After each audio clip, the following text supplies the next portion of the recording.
As contas de energia no Brasil podem ficar 9% mais caras caso o incentivo à geração de energia a carvão volte a incorporar o marco das eólicas offshore, segundo algumas entidades do setor elétrico.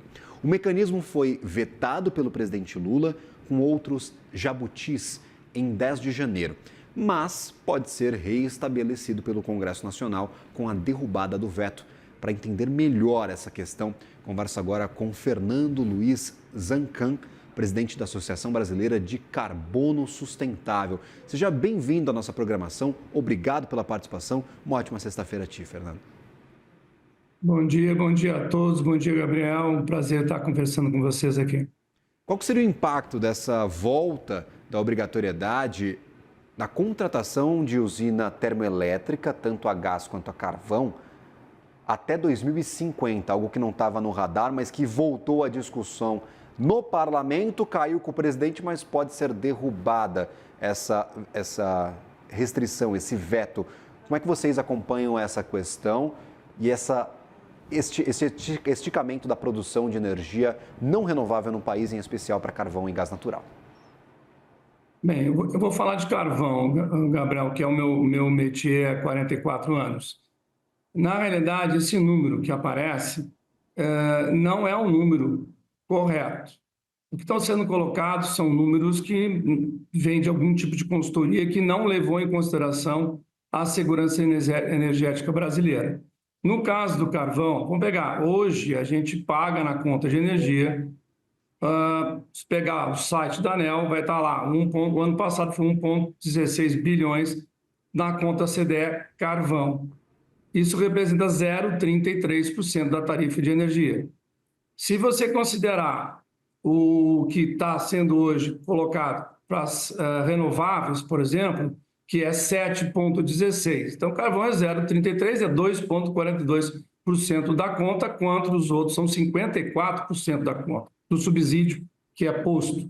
No nosso entender, o carvão não é subsídio, é um mecanismo para manter a cadeia produtiva operando e, com isso, te dar a segurança energética necessária. Nós temos 1,4 giga de carvão no sul, sendo que esse 1,4 são as térmicas mais baratas que o Brasil tem. Se tu pegar o ano de 2022, por exemplo, que não foi um ano crítico, o ano 21 foi um ano crítico que não tinha água no sistema, e aí a gente operou a pleno com as térmicas a carvão, e isso reduziu a conta do consumidor em 1,27%.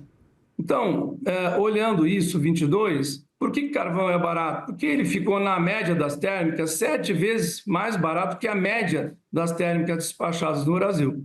Então, carvão, para o Sul, que é um importador de energia, e hoje, por exemplo, nós estamos exportando energia para a Argentina, para segurar a Argentina. Então, carvão é uma peça fundamental para a geração localizada e para a segurança energética do SIM. Ou seja, a gente segura água no reservatório e isso te dá uma conta. Ou seja, pagar essa conta, e aí nós vamos fazer uma análise de política pública. De 2006 a 2023, a CDE, Conta de Desenvolvimento Energético, se eu tivesse tirado térmicas a carvão lá em 2002, e tivesse colocado a outra térmica para dar essa garantia no sistema, eu teria um custo de 21 bilhões a mais.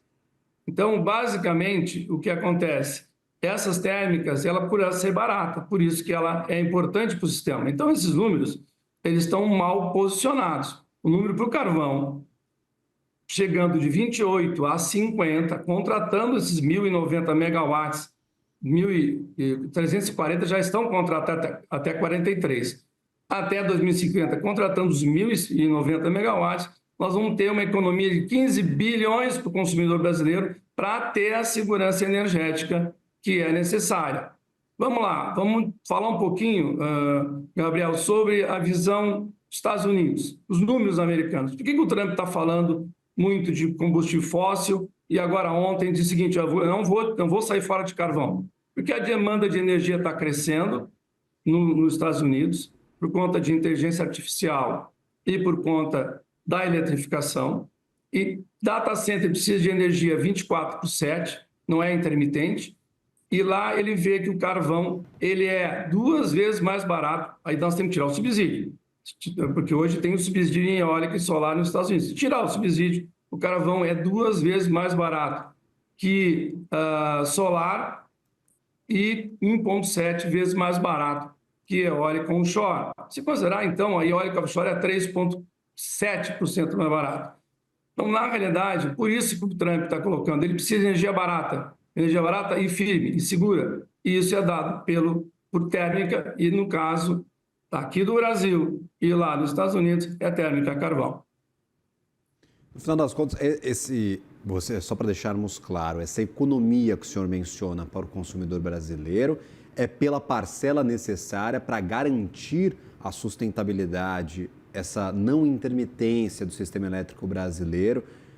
E aí, quando comparamos com outras fontes de energia não intermitentes, com geração ali 24/7 a qualquer momento, como é o caso do gás, o carvão seria a opção mais barata dentre essas opções que nós teríamos para garantir a sustentabilidade, a segurança do sistema elétrico. Essa é a leitura de vocês, que há uma economia quando comparamos com outras fontes não intermitentes, é isso? Exatamente. Veja, você tem no Brasil hoje 90% de fontes renováveis. É um exemplo mundial. Só que você não vai conseguir operar um sistema com 100% de renovável. Então, você tem que ter uma fonte térmica que pegue os momentos críticos de hidrologia, porque nós somos praticamente 50% hidráulicos. Então, tem que ter alguém que segure. E não vai ser outra fonte, a não ser que tu venha com fontes... tem que ser térmica, na realidade. Pode ser carvão, nuclear, gás. Dessas térmicas, a operação mais barata é a carvão. É isso que a gente está colocando. Carvão nacional, ele não é uma commodity. Ele é um preço em real. Então, segue o IPCA. O gás que tu importa, ele é uma commodity. E aí fica flutuando em questão de mercado. Então, é uma garantia que você tem de uma fonte nacional disponível, tem máquina e tem combustível, e de uma cadeia produtiva que pega carvão, mineração, que pega o uso de carvão, transporte e a cinza, que ela é incorporado no saco de cimento. Então, se tu tirar o carvão desse contexto, você vai encarecer o custo de cimento, por exemplo. Então, tem que olhar isso de uma ótica mais ampla, não simplesmente do elétron. Do elétron, a gente é importante, a gente é barato, e afeta para essa segurança energética ao consumidor muito pouco em termos de tarifa, vou colocar aí 0,33, se considerasse que a CDE fosse até 2050, que não vai, a CDE vai terminar agora na hora de assinar os contratos, e aí você mantém o que você tem o status quo hoje. Então, esse elétron ele é importante para o Sul, nós estamos falando de uma cadeia produtiva de 36 mil trabalhadores, de um valor, uma massa salarial de 1,1 bilhões por ano, isso no contexto de 28 a 50, te dá 40 bilhões, 25 bilhões, desculpa, imposto 40 bilhões e valor agregado 107 bilhões para as regiões mineiras que se tem. Então, não tem sentido nem elétrico, nem econômico, nem social, nem ambiental de a gente acabar com a cadeia produtiva do carvão. E, de outro lado, todo o dinheiro que a gente está colocando de P&D hoje, ANEEL, por conta dessas usinas, está indo para desenvolver novas tecnologias, e uma delas, e está aí a nossa discussão hoje do alimento, do custo do alimento, é custo, e nós temos que trabalhar para reduzir o custo. E uma das coisas que o carvão está trabalhando, e nós vamos ter a primeira colheita em campo experimental agora em final de março, é o uso de cinza de termoelétrica para fertilizante. Então, nós estamos desenvolvendo uma série de tecnologias para produzir fertilizantes a partir do carvão. Então, tudo isso é um conjunto de ações. E aí tem, por último, a questão da transição energética. Transição energética tem que ser uma transição justa. Tem que ter um período para você reinventar a indústria e criar novas cadeias econômicas. Não é fechando a chave, não é desativando isso de um dia para o outro, você vai criar um caos econômico e social nas regiões mineiras. Perfeito. Mas, por exemplo, algumas das críticas são feitas a esse dito Jabuti e aos outros também que estão presentes no projeto, São essas usinas não flexíveis, com obrigatoriedade de funcionamento durante 70% do ano, a geração contínua de energia a carvão, a obrigatoriedade da contratação até 2050. Então, essa falta de flexibilidade imposta em lei e não em uma normativa, por exemplo, do órgão regulador. E também a presença dessas termoelétricas que são obrigatórias para serem contratadas em regiões distantes do foco do consumo de energia. Estes pontos também estão presentes neste projeto, foram vetados pelo presidente, também podem ser interpretados de forma positiva pelo setor ou realmente são pontos de atenção que não colaboram para esta pauta de transição energética e para o não encarecimento da conta para o brasileiro no final do mês? Gabriel, o Sul é importador de energia. Nesse momento, nós estamos puxando 5 gigawatts que vem do Sudeste. Esse é o primeiro ponto. Então, geração localizada, ela é extremamente importante. Quando deu o apagão, em 5 de agosto de 2023, às 8 horas da manhã, o que aconteceu? As usinas todas do Sul, aí todas elas que têm hidráulicas, as térmicas a carvão, todas elas são máquinas girantes e isso gera inércia no sistema e segura o sistema. O que aconteceu? Quando deu o apagão, o Sul ficou 15 minutos sem energia. O Nordeste ficou 6 horas. Então, a importância de ter essas máquinas que prestam esse tipo de serviço para o sistema, ela é fundamental. E estando aqui no Sul, segurou o Sul. Então, a discussão de você ficar com linha de transmissão não resolve a questão do sincronismo. Você tem que ter uma geração localizada. E por isso a importância dessas máquinas aqui no Sul, na questão de segurança energética como um todo.